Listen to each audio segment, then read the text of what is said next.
Um título perpétuo tem valor de face de R$1.000. Ele paga juros constantes anuais no valor de R$100. Então, olha, é um título, tá certo? O valor de face dele, opa, deixa eu fazer aqui, vamos lá. O valor de face dele é R$1.000, tá certo? R$1.000 é o valor de face do título, legal? E ele paga juros constantes anuais no valor de 100. Então, o meu cupom, ele é de R$100. Veja que a gente explica isso tudo lá no curso, né? Aqui eu estou resolvendo exercício, mas esses conceitos do que é valor de face, do que é cupom, a gente vê lá no curso. Sabendo-se que está sendo negociado a uma taxa de 11% ao ano, então a taxa é 11%, 11% ao ano. Essa taxa é a taxa de mercado, né? O que a gente chama de Yield to Maturity, ou TIR, tá certo? A mesma coisa. É a taxa de mercado, a taxa pela qual o título está sendo negociado no mercado. Qual é o seu valor de mercado e o seu coupon yield, respectivamente. Legal, muito bom. Então, olha só, a gente já começa dizendo que é um título perpétuo, né? A gente precisa lembrar que um título perpétuo, como o nome já diz, não vence, ok? E ele paga cupons fixos de 100, ou seja, cupons fixos de 100 para a vida toda, né? Vai embora aqui, tá certo? Vai pagar 100 para sempre aqui, vai embora, certo?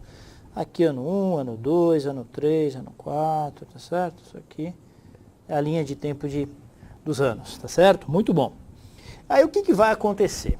Como é que a gente calcula o valor de uma perpetuidade? Eu vou chamar aqui de preço na data zero. Como é que é o preço na data zero de uma perpetuidade? A gente vê isso no curso de uma forma bem prática, que o preço de uma perpetuidade na data zero, a gente fica pensando, o título paga para sempre, né? Nunca vence. Qual que é o valor, é o preço? É infinito? Porque paga para sempre? Não, não é. Uma perpetuidade na data zero é o fluxo de caixa que ela paga, nesse caso aqui, vou pôr data 1, mas se o fluxo é constante, é o fluxo de caixa de todas as datas, né? Dividido por o quê? A taxa, tá certo? A taxa, nesse caso, a taxa de mercado. Então, o preço hoje aqui na data zero vai ser esse fluxo de caixa de 100, tá certo? Que é o meu cupom, promessa de fluxo de caixa que eu tenho nesse título, dividido pela taxa, que é 11% ou 0,11. Beleza? Muito bem. Se você fizer esse cálculo, você vai ver que esse preço é igual a R$ 909,09, tá certo? Então, esse é o preço da data zero, ok? Hoje, aquele investidor que adquire esse título por 11% ao ano vai estar pagando R$ 909,09. Então, olha só, a gente já elimina essa aqui e já elimina essa aqui, porque o preço é 909,09 e não R$1.000, beleza? Mas a pergunta é, qual o seu valor de mercado, que é isso que a gente calculou, e o seu coupon yield, respectivamente. E aí a gente precisa lembrar o conceito de coupon yield, né?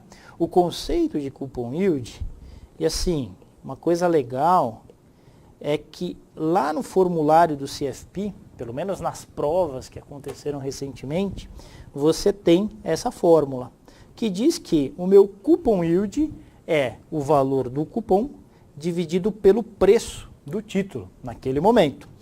Bom, o valor do cupom nos é dado, né? Olha lá, valor do cupom R$100, tá certo? Então, o meu coupon yield, o meu coupon yield vai ser o quê? Vai ser R$100 dividido pelo preço, que é 909,09. A gente acabou de calcular. O meu coupon yield, então, vai ser igual a 11% ao ano. Essa taxa em base ano. Legal? Muito bom. Então, a gente vai ver que a alternativa aqui tem que obrigatoriamente ser a alternativa C. Essa é a alternativa correta. Uma outra questão que poderia ser feita em cima desse enunciado, desse exercício, é: esse título está sendo negociado com ágio ou com deságio? E aí, o que você responderia? Aí você tem que lembrar de um conceito que a gente viu na aula também, que é o seguinte: para um título ser negociado com ágio, o preço dele naquele momento, preço de mercado, tem que estar acima do valor de face. Negociado com deságio, o preço vai estar abaixo do valor de face. Então, nesse caso, olha só, o valor de face é 1.000 e o preço dele é 909,09, como a gente calculou aqui. Ou seja, um treco que está mais barato que o valor de face está negociado com deságio. Lembra que quando você vai comprar um carro específico, que a procura pelo carro é muito grande, né? Tem carro da Honda, quando a Honda lança lá, a procura é grande e tal, você vai lá comprar na concessionária, o pessoal fala que o carro está sendo vendido com ágio, está caro. Ou seja, o preço com ágio é acima do preço normal. O preço com deságio, que é esse caso aqui, é um preço abaixo. Olhando também para o coupon yield, a gente pode chegar a essa mesma conclusão. Porque olha só, o que a gente tem? A gente tem uma taxa de cupom. Qual que é a taxa de cupom desse papel, né? Na sua emissão? É um título que paga 100 de cupom e o valor de face desse título é 1.000. Qual que é a taxa de cupom então, meus amigos? Olha lá, 100 dividido por 1.000, pega sua HP aí, ou faz de cabeça, 100 dividido por 1.000, 10%. Então a taxa de cupom é 10% ao ano.